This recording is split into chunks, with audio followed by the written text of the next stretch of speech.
Hello, lovely people. Happy New Year to you all. I hope your new year is going to be filled with lots of love and laughter and creativity.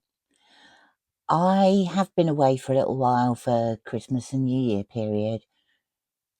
However, I'm back and I want to do the Q&A for the Small Crafty Channels. Now, this is a wonderful initiative that has been set up by Dee Dee at Dee Dee's Studio.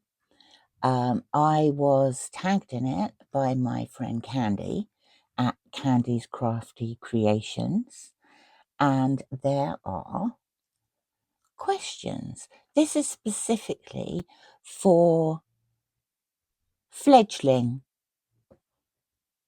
craft channels on YouTube to tell you a bit about themselves and encourage you to support the smaller channels. I am going to find the prompt. 12 questions that Dee Dee has put together that are available on her Ko-fi. I will put all the details down below in the description. It won't take too long, but if you follow the hashtag, it'll help you get to know lots and lots of small craft channels on here. See if you like them, give them your support. Right, number one, who are you? Where are you from? Job, family, whatever you want to share. Right, my name is Debs. I am a former journalist. I was a journalist for almost 40 years. I took early retirement, 4 years ago? 4 years ago. I live in Nottingham in the UK with my husband and my stepson. This is my very messy craft room. Looks worse if I turn the camera around. There's stuff everywhere. I have 2 daughters. I have 3 grandchildren, 2 of whom were born in October, so we're only a couple of months old. Both of my daughters had babies in October. So Christmas was fun and quite loud. I've crafted for a long time. My grandmother was a tailoress. She taught my mother. My mother made all her own clothes when she was younger. And she taught me to sew. She also taught me to knit. She failed to teach me to crochet. I still haven't quite mastered that yet. I'd like to, but I haven't. The joy in my life is paper, I think. I love paper crafting. I love junk journaling. I enjoy painting, particularly watercolour. I also run a booktube channel because I'm just obsessed with paper. Those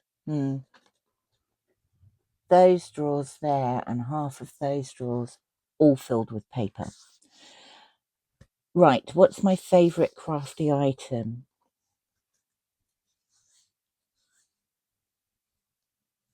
I like paper, but I also like fabric. I do like working with things like this junk cereal box to create journals. In fact, I think this one's going to be turned into my first journal of the year. What technique have you always wanted to try and why haven't you? I'll try anything. In fact, one of the things I want to do this year is go through this craft room and use things that I haven't tried before. And I'm talking about pyrography. I am talking about some more lino printing. I'm talking about jelly plates. All of the things that I have in this very cramped small space, I want to start to use, to either learn to use them or to pick them up again. What craft project are you most proud of? Oh, I don't know. I do not know. If we're talking quite recently, I really quite like this. And this only has one folio in it, but I really,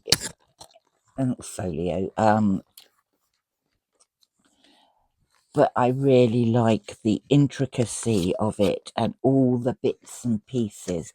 I like books that you can do something with. And there's all sorts in there. I like a combination of things. So this one is made from an old, I don't know, looking at the size of it, it's some sort of food container. It's got old bits and pieces. This, for example, these are things I've made out of scraps. I have old books that I have used in here. I like using different things.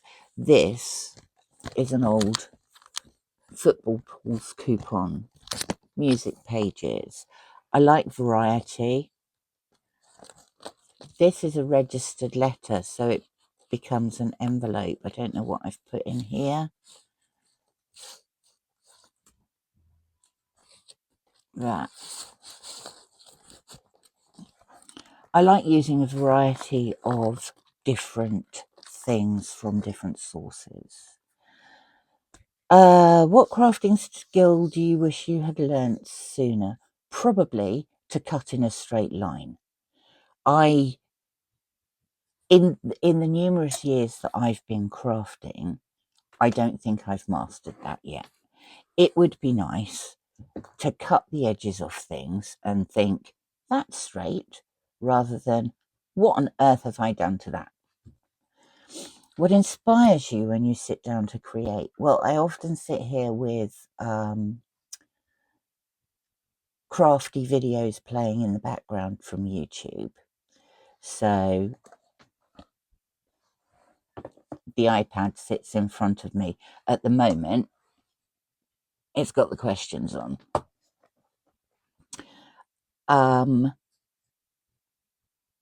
But all sorts of things. I get lots of inspiration from BookTube, from other crafty channels on BookTube. I also get inspiration from Pinterest and Facebook and nature and all sorts of things. My husband has taken to waving any rubbish in front of me, going, can you do something with this? The latest one, he was given a box of moonshine for Christmas. So I'm wondering now what I can do with all these little bottles, but also what I can do with this. And it sits there till I find inspiration. People collect things for me. My mum collects things for me. Her rubbish. I think she just doesn't want to put it into landfill. Describe your crafting style in 3 words. Either the way I craft or the themes I use. I have a butterfly brain, and so I flit from one thing to another. Describing the way I craft, I would say it can be experimental. chaotic, and messy, I suppose. I like to try new things. If they work, great. If they don't, I feel I've learned something from them. Either way, I will probably publish them, warts and all. As for my style, I like shabby chic. I quite like grungy. I don't really do twee.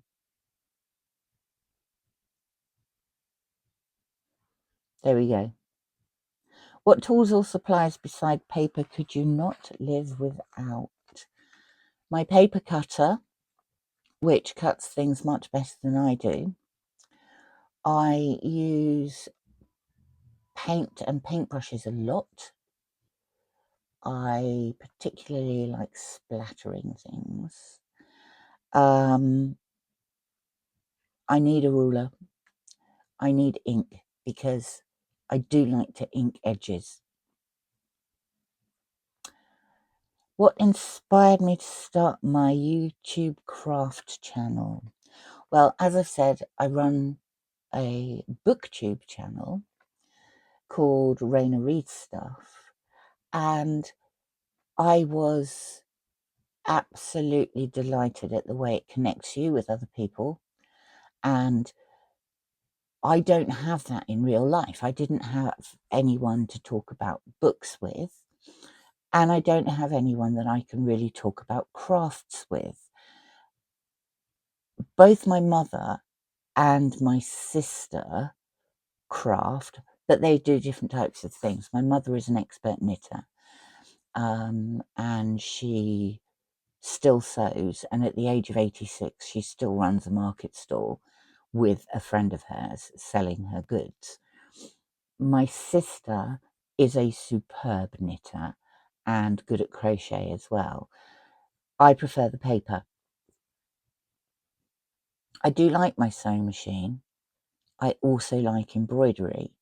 I don't do as much of it. My knitting isn't nearly up to the standard where I would be happy with it, so I don't tend to do it. I don't like to beat myself with a big stick. So yeah, it was really to engage with other crafters and get ideas and chat and find some like-minded people. What challenges have you faced as a YouTube creator with a small channel? Do you know one of the biggest challenges I face?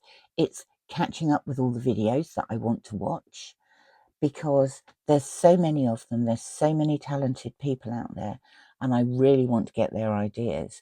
I just do not have the time to watch everything, which I think is sad. I have tried watching them slightly speeded up, but there's still a huge number of people that I want to catch up with if I could find the hours in the day. Number 11, what advice would you give to someone starting a craft channel? Go for it. Go for it. You will find your audience. You will find people you can interact with. You can learn. You can teach. Get the creativity flowing. And what do you hope, this is the final question, question 12, what do you hope viewers will feel when they watch your videos?